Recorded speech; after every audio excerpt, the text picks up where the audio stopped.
How to remove a Telegram account from another device. Hello everyone.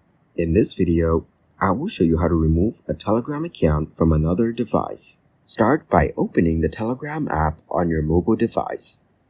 Then tap on the three lines in the top left corner and go to Settings. Next, scroll down and select Privacy and Security.